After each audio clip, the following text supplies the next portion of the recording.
And welcome back to the show. The past few years have pummeled New Yorkers with COVID and also economic uncertainty, homelessness on the rise, and historic fuel costs. Unfortunately, there's another new threat that we're having to deal with this summer, and that is devastating weather.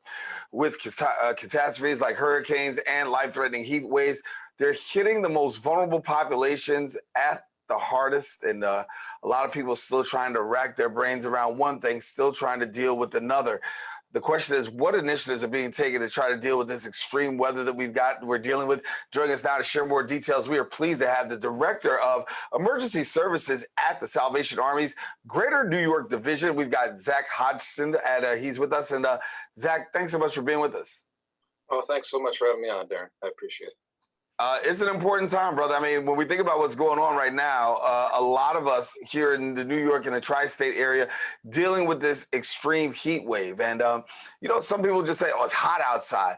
But there's a whole lot more that's associated with this heat wave, and a lot of people are affected. So can you walk us through a little bit about what you see and what you're dealing with?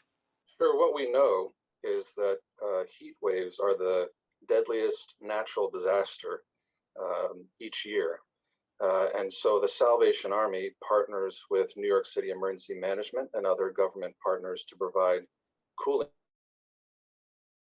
We have community centers, and we do that anytime there's a declared heat wave, because we know the data shows that access to air conditioning can be a huge factor in folks' vulnerability to heat-related illness and even heat-related death.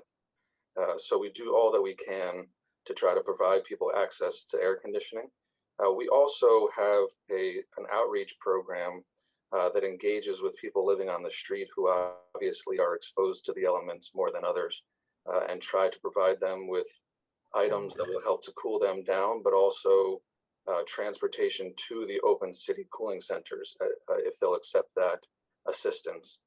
So we're trying to do a number of things, knowing how much of an impact the heat can have. Yeah, and we know the impact is felt by so many people. There's a vulnerable population out there. Talk to us about identifying who is that vulnerable population when we talk about this heat wave.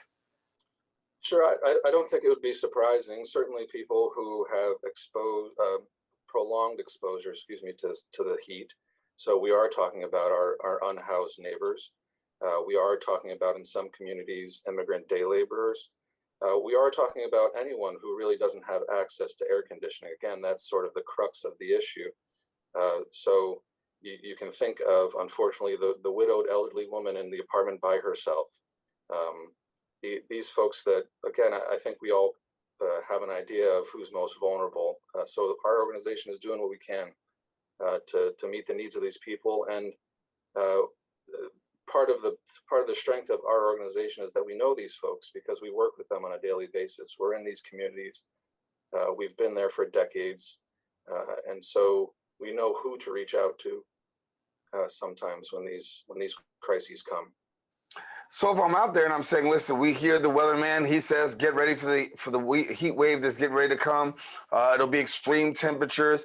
We know that when it's cold and we know that there's a snowstorm, there's some things that we have to do. What are some preparation tips that you have for us, for those people who are experiencing this heat wave? How can we get ahead of it? Sure. I think, again, common sense would say, stay hydrated, stay indoors, especially where there's air conditioning. And then I would also say, reach out to your neighbors who you know are vulnerable. Reach out to the elderly person living alone. Reach out to anyone you know who, again, might not have access to air conditioning or ways to stay cool, because it can be critical for them to have that kind of support. Yeah. So you got the cooling centers out there enrolling. Talk to us about where we can find them.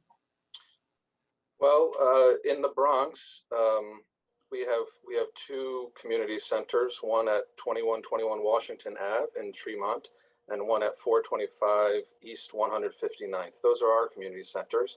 But folks can certainly go call 311, and 311 can provide a list of open cooling centers, those currently open, because it's a changing list from day to day. But those those will always be the current open ones.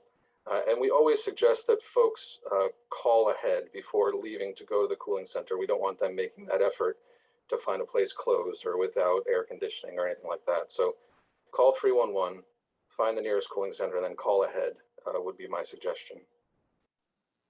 Yeah, and I think it's important that people try to find these cooling centers. Particularly, we know the warm weather is here. August is upon us, and we know that in August we can see some extreme temperatures as people are dealing all across the nation with extreme heat waves. Do you find that the numbers, your phone rings a lot, particularly during this time of year?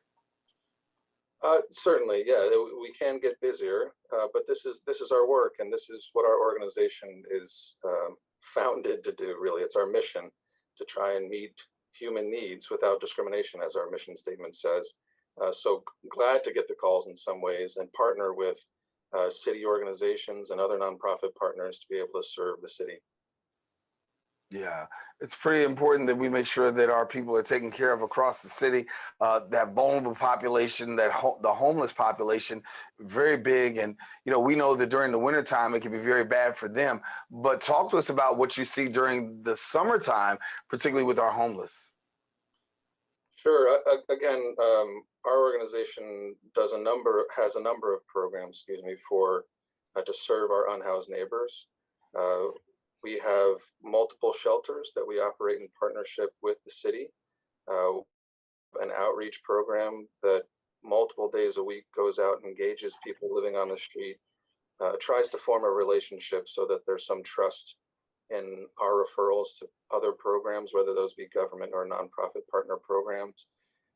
We have HIV services programs, which serves a number of unhoused clients. So our organization does quite a bit to try and serve those living on the street, try to serve those living in shelters.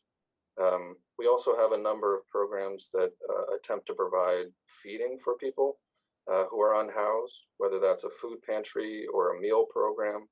Again, we have 19 community centers across the city that are doing that kind of work, many in the most underserved neighborhoods of the city. Yeah. And we've been doing that for decades. And again, we know these folks. They're our friends. They're our neighbors. Right. And so we try to do our best to serve them. Zack, thank you so much for coming on and the work that you do. Thank you. All righty. Well, I want to let you know, if you want more information, don't hesitate to visit the website, salvationarmyny.org, and then also follow them on social media at salvationarmyny. We don't want you to go anywhere because we still have more open coming up right after this.